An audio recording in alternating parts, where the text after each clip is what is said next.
Hi, everybody. This is Curious Raven. I am joined by one of my really good friends, Maria's Field of Nightmares. I hope y'all enjoy these paranormal stories. Story one. This is an experience I've had about 2 years ago, and every time I'm outside to get inside my house at night, I cannot stop thinking about it. It was late around 12 to 2 a.m. Sometime around then, I was dropping off my girlfriend at the time back to her house. It was raining kinda hard, but then stopped by the time I reached my house after I dropped her off. There's this Korean church across the road near my house, which is dimly lit. I'm looking at the church to get my keys to unlock the door, and then there's a person that is at least 6 feet tall staring at me from the church in the dimly lit area, which I should add in. The light was illuminating this cross that was underneath the light. Anything underneath this light you can 100% see. It was dim for me because I'm at least, 100 feet away from it. A very organish old light. The figure that was standing in the spotlight that the light was giving, it was still pure black. I could not see a facial expression or anything. After this incident, I tried to reenact this experience. I could see at least how human and lively they were. This figure was neither of that. My heart begins to start beating quicker because I start thinking to myself, like, that's not right. And it wasn't. I'm still struggling to get the keys into the lock because I keep looking over and focusing on the figure.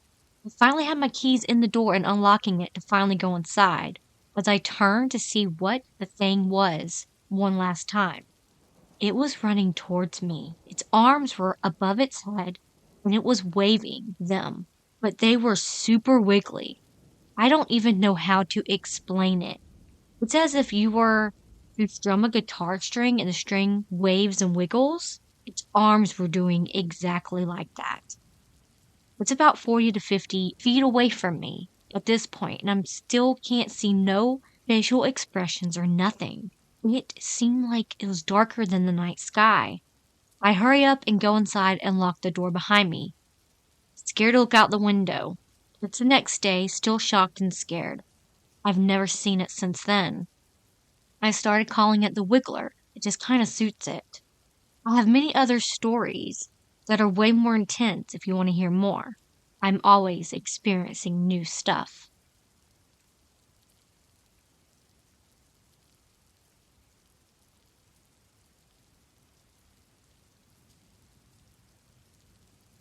Story 2.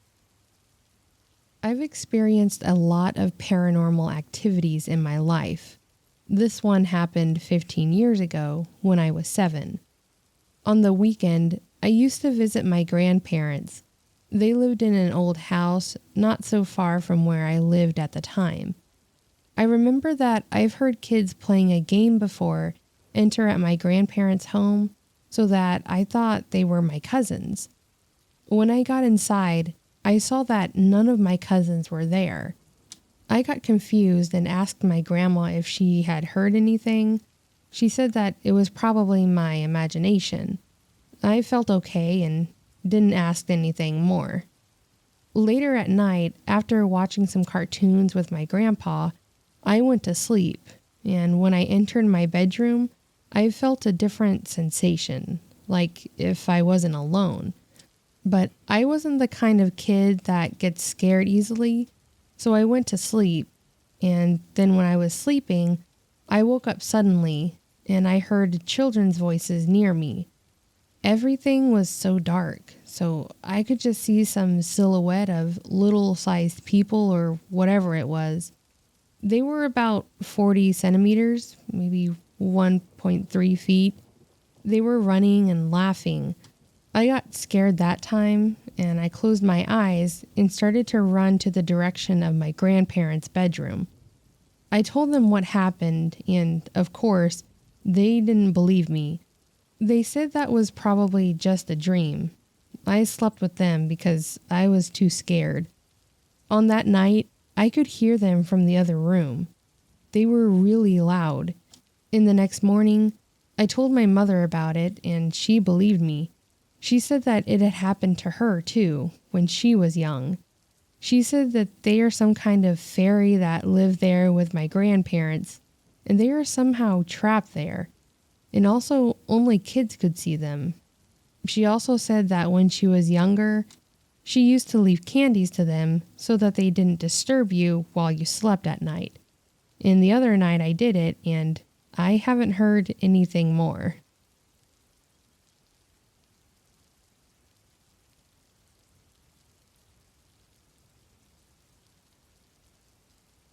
Story 3. I'm 22, and since when I was a kid, I always suffered from insomnia. And every time I sleep, I have terrible nightmares. And sometimes I dream with things that will happen in the future with extreme precision. I used to write things about the future in some notes. And when those things happen, I'd show my friends. And we always get scared with the precision of the facts. But the point here isn't that. I'm here to share some of the nightmares with weird creatures, and sometimes they come to reality. I remember that I had this dream that I tried to fight a putrid creature that feeds on sadness and depression. A weird creature looks like an old putrid man with pure gray skin. It sneaks into your house and attacks you while you're sleeping. This creature can hide anywhere. Doesn't matter the size of place, somehow it fits there. 2 nights after I had this dream, I were alone with my girlfriend watching TV in my room. And then I look at the window and I saw this creature. But I wasn't dreaming. I just saw it. I thought that I was getting schizophrenic due to the lack of sleep. I was pretending that there was nothing there until my girlfriend saw the same creature in the window and started to scream. I was just telling her to calm down, and the creature suddenly disappeared, just like a smoke in the air. She told me about what she saw, and I had a note written about the creature. I used to create histories about my dreams and nightmares, and I create stories about the creatures I see. After that, she got terrified and started to read my little stories, and it just got worse.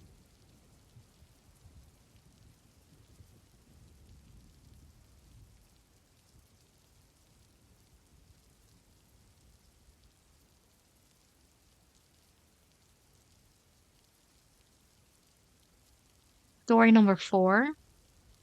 I think cell phones are the new way spirits contact us. I'm starting to believe this is a new way they communicate with us because 3 months ago, me and my sister was on the phone and she was telling me how much she missed our auntie. He had just passed away. My sister said, I still cannot believe that she passed away. Then we heard my aunt's voice through the phone. It was not real words, but it was definitely her sound and the tone of her voice. We both said, Did you hear that? At the same time.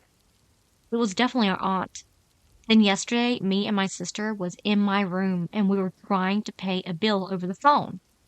We heard a man's voice come through the phone. And then it got quiet and we just looked at each other.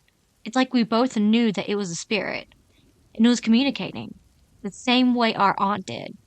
So I said, Who are you? The phone was on speaker, and the manly tone came through on the phone again. There were no words, it was just the tone of a voice again. I asked it a few more questions, and it answered back. We were very freaked out and hung up.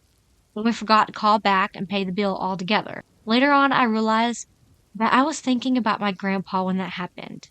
Now I wonder if it was him.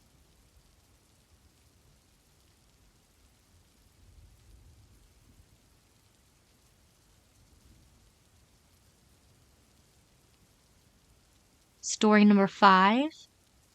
The next story will tell about a priest whose story began in 1883 when he was appointed rector of the Archangel Michael Church in the village of Kozakia Lopan. The priest was very loved, and many warm memories of him are still preserved. But in 1918, change came. The revolution and civil war brought a terrible time when brother stood up against brother. The village passed from hand to hand like a leaf in the wind. In December 1918, a gang came to the walls of the priest's house. They were interested in church values. The priest refused to hand them over, and he was severely tortured, but he remained silent. The bandits dragged him onto the street and killed him right in front of his house on December 28th. He was buried in a local cemetery, but unfortunately, the grave has not survived.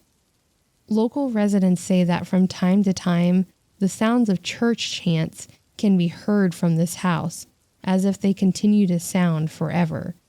But sometimes, especially at night when someone passes by the house, they catch the smell of incense, which brings back memories of the priest. Another mysterious aspect of this story is that some claim to have seen an old man with a large beard sitting on the porch of a house. These unusual phenomena give this story even more mystery and mysticism. And so our team of researchers arrived at this place. We found this house. It is small and very old. The man who guided us told us many stories related to this house. While we were looking around the house and talking, suddenly the door inside the house slammed shut by itself. Whether this was a paranormal event or just a draft, we cannot say for sure. But for me, it was an amazing discovery, since this story became a valuable addition to our collection.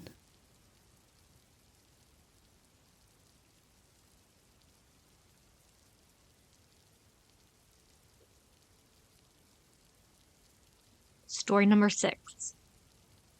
You may have guessed, but this took place in Colorado. The farm itself was way off the beaten path, which was perfect for growing a crop people liked to steal and made it interesting for the only security guard there that night.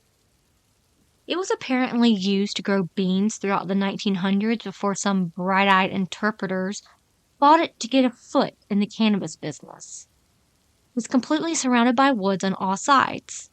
Upon entering the complex, you're met with several old farmhouses. Only one was used for offices, while the other two were just storage. This was called the admin area, and it's on the north end of the property. To the east, west, and south, you have 3 growing fields, all approximately 100 acres. Just past the admin area, you have 7 greenhouses encompassed by a fence and a large garage attached to it. Was used to house greenhouse supplies. Across the lot from that, another garage for farm equipment. So, a very large area for one lone security guard. Now, this was a brand new contract, so I had no one to show me around and was basically tasked with creating security procedure for the other guards to follow. To that end, I was working 7 days a week, 4 p.m. until 6 a.m. until I had everything ironed out. My first day, I did a walkthrough of the place with my boss, the farm owner, and then was left on my own to figure it out. Thankfully, I did have a decent little office in the admin building. We even had an 8-channel security system set up. So weeks go by and nothing weird has happened, not even an off feeling. If anything, it was beyond peaceful. I figured out a good security routine and made a policy out of it for a few new guards to follow. After that, life was easy. Do my checks, read Fanatic, watch YouTube, glance at the cameras, repeat. I was doing just that at about 2 a.m. when I see a black mass jump over the greenhouse fence. I bolt up, lock my office, and run down there, weapon drawn. Now, that may seem like a dramatic response, but I should be the only person for literally miles around. The main road is the only way in by vehicle, and it's gated. Plus, the gate is right next to my office, so I would have heard or seen someone approach by vehicle. And foot traffic at that hour and in the location, well, it's probably not a mailman. I get to the greenhouse area gate and quietly let myself in. I start checking greenhouses one by one.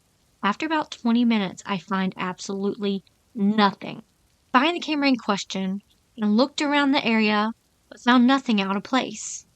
I end up doing my entire security check early, just to be sure, then head back to my office. I plan to review the footage because the fence is 8 foot tall with an additional foot of barbed wire across the top. That in itself freaks me out because I've been outside for over an hour before I realized that only thing that can clear that jump is a mountain lion. So I hustled back to my office. But my monitor black, no signal feed. The hard drive in the brand new DVR is fried. At this point, it's weird but not necessarily paranormal. A few days go by. We get the hard drive replaced and all is well. It's probably around midnight and I'm doing my checks by the backside of the greenhouse area when out of nowhere a blood-curdling scream, and it's damn close. My body goes cold. This very well could be the big cat I suspected from a few nights earlier. Find the nearest gate and let myself into the greenhouse area. Better in there than out in the open. But then I hear crying. Unmistakably female. Diagram shaking, snot slinging, weeping. That's not a cat. I almost wish it was. But I have to look. It's my job. Now behind the greenhouse area, there is a dirt road in front of the center field that circles all the way around it. This road connects to the perimeter roads for the two sides of the fields. Think of a 3 big circles arranged in a loose shape of a triangle, with the greenhouses in the middle. Well, this crying sounded like it was coming from that center road. I started to approach very slowly. I can still hear it clear as day. It's getting louder and louder the closer I get. It's almost nightmarish until it just stops. So I stopped. I stayed there completely still for quite a long time. There was nothing. People don't just stop sobbing. There's at least sniffling, maybe that hiccuping when you try and catch your breath. But it just went from wailing to nothing in one beat. After that, I always felt uncomfortable towards the back of the field. I heard the scream several more times after that, always around midnight, and always from the same area. Never went to investigate after my initial experience. By this time, harvest has come and gone and the fields are bare. I'm still needed, however, because they used the greenhouses throughout the winter. As the seasons changed, so did my responsibilities. Rather than patrolling the fields, my focus was the greenhouses. Not just for theft, also ensuring that the heaters continued to work throughout the cold nights. To this end, I took parking my Jeep next to the greenhouse area so I didn't have to make the long trek through the snow from the security office to the greenhouses.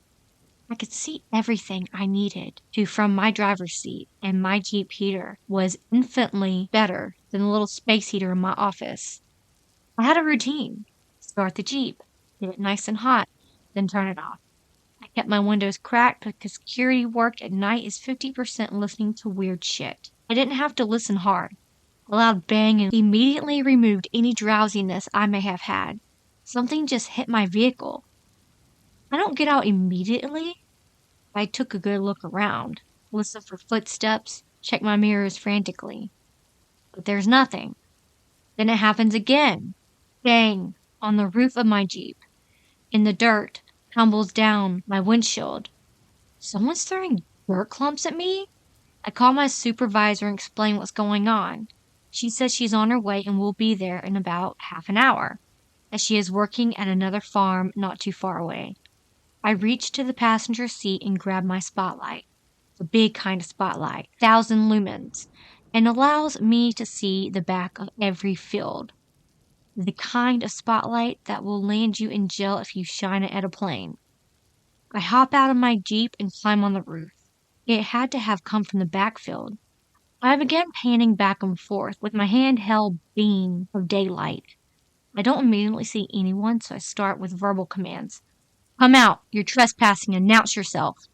I'm authorized to use lethal force. Yada yada. No response. I stay posted up there until my supervisor arrives. We decided to walk the perimeter of all 3 fields and found absolutely nothing. By this time, it's almost 3 a.m. and we were back at the Jeep talking and smoking. Then a whistle, like the playful two-tone whistle that says, "I'm over here." My supervisor just gave me this look like, seriously? I told her that's the kind of thing I deal with at this place. She stuck around for the rest of the shift, but nothing else happened. Stayed quiet until Christmas Day when I picked up a shift for the sweet holiday pay. I also opted to stay in the office for the sake of my Jeep. That's when the music started. Long, flowing classical music that you might hear playing quietly at a fancy party. I listened, then stood up and listened some more. Walked to the doorway of the security office and stopped to listen again. It's still there. I stepped out and it stops. I paused to dead silence. Stepped back into my office and I can hear it again. I poke my head out and it stops. I lean back in and it starts again. It was almost cartoonish. It went back and forth for a while and gradually faded away. There's nothing in that old building that plays music. No radio, PA systems, and no one had forgotten a cell phone. It wasn't my cell phone, as I actually tried to record it, but picked up nothing but white noise. I walked outside and the off chance it was humming from miles away, but nothing. I only ever heard that music on Christmas Day. After that, I had actually gotten permission to bring my husky to work. He loved the farm, especially in the snow. But some nights he wouldn't leave my side. He would actually growl at things I had no perception of, which you know how strange it is if you own a husky. The strangest thing about this place was you could just tell if it was going to be a normal night or not when you got there. Some days the atmosphere was just different. A lot of other little things happened there, but those were the big ones. If I get a decent response on here, I may share a few more stories from my times in the Marines or during the time as a cop. Thank you for your time.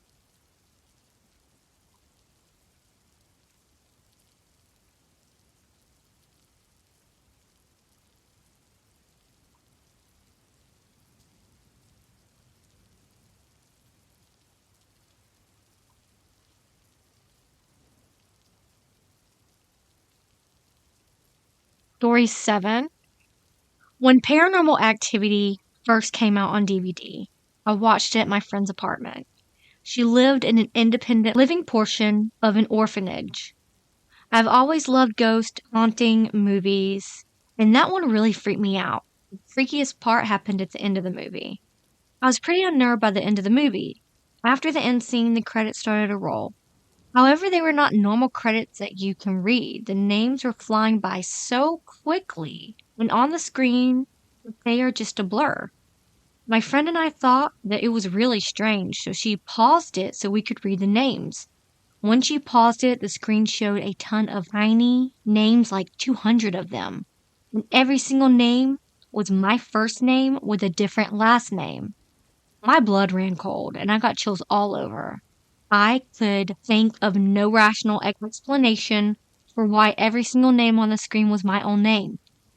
Surely, there couldn't have been 200s of my name working on the film, and for all the names to be grouped together instead of separated by their role in the film. It was so strange. When we pressed play again, all of a sudden the credits were rolling normally. I've watched the movie since then and the credits were normal. It just happened that one time. Needless to say, I stayed at her apartment that night because I did not want to be alone. I felt like some entity was singling me out, and I was pretty freaked out and feeling on edge. Later on, I hear stories about how the orphanage she was staying at was haunted, and I totally believed it after that experience. That was the last story. Stay safe, and remember, it's scary out there. Please like and subscribe.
Kids screaming in the cradles, profanities.